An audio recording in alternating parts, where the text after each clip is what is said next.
Eu ia falar que um dos grandes enigmas, assim, né, do próprio autoconhecimento é essa questão da gente aprender a conciliar os nossos papéis, Uhum. né? Então, isso é uma coisa legal de se trazer, porque, assim, primeiro a gente tem que reconhecer que em cada fase da vida a gente vai ter papéis específicos que às vezes vão aparecendo alguns a mais, por exemplo, você se torna mãe, que antes você não era, mas você não deixa de ser filha, aí você se torna esposa, mas não deixa de ser mulher. Então, a gente vai acumulando esses personagens, esses papéis que a Uhum. gente tem que cumprir, e muitas vezes a gente se confunde em como conciliar todos esses papéis, né? Uhum. Mas, mas a grande questão é que no momento em que eu tento conciliar, ou no momento que eu tento concentrar em um papel ou em outro, eu estou dividindo quem eu sou. Então, eu acho que uma coisa muito legal de trazer assim para o pessoal que tem essa sensação de, meu, eu tenho muitos papéis, eu tenho muita coisa para conciliar. O conceito de um indivíduo é algo que é inteiro, mas que pertence a um todo. Uhum. Então, a grande questão é a gente se colocar como observador de todos esses personagens, sabendo que uma hora eu vou estar em um, uma hora eu vou estar em outro, uma hora eu vou estar no outro. Todos fazem Uhum. parte de quem eu sou, mas eu não sou nenhum deles, entende? Sim.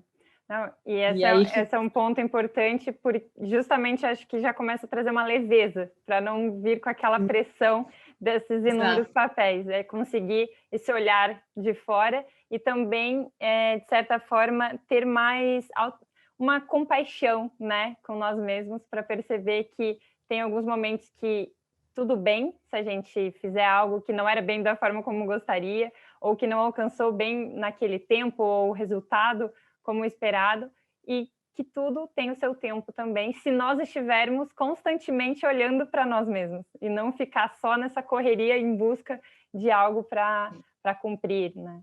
sim, ou se concentrando muito em um papel, né, ou em outro Uhum. papel, ou no, enfim, nas mazelas que aquele personagem, que aquele papel traz. Não, né? Fazer uma coisa de cada vez. Eu sempre falo Uhum. também, não existe equilíbrio, existe o equilibrar-se. A Uhum. gente se equilibra entre esses papéis, a gente transita entre eles, mas a gente tem que estar acima deles, Uhum.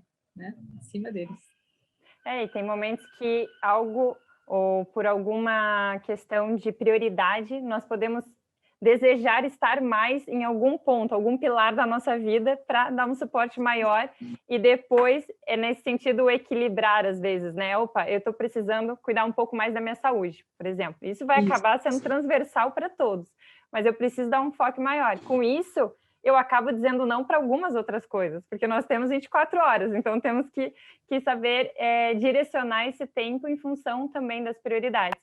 Mas muitas vezes o que eu sinto é que no dia a dia as pessoas acabam se deixando de lado porque tem esses inúmeros papéis. E é onde, ao meu ver, é o maior erro. Porque se nós não estamos bem, nós não temos como ajudar os outros, não temos como ser bom, cumprir bem esses papéis se a base está precisando de ajuda, né? E E o que aí você acha que é essa base? a base é nesse sentido do que você comentou, do autoconhecimento, da questão do eu me cuidar, eu voltar o olhar para mim, eu voltar o olhar para o que me faz bem, que me faz feliz. Se eu estou com saúde, se eu tenho alguma coisa que eu estou precisando, dar um pouco mais de olhar, um cuidado em especial, e não ficar só, como você colocou, né? Falando, mas eu como mãe, eu preciso fazer isso, isso, isso. Mas se eu, Alessandra, não estiver bem, falando como um todo, eu não vou conseguir fazer o papel de mãe tão bem quanto, né? Mas isso tudo é desafiador no meio desse turbilhão que a gente ainda está vivendo no momento, né? Sim, sim, é um pouco confuso. É um pouco confuso, mas a ideia dessa confusão é porque a gente está aqui, né? Uhum.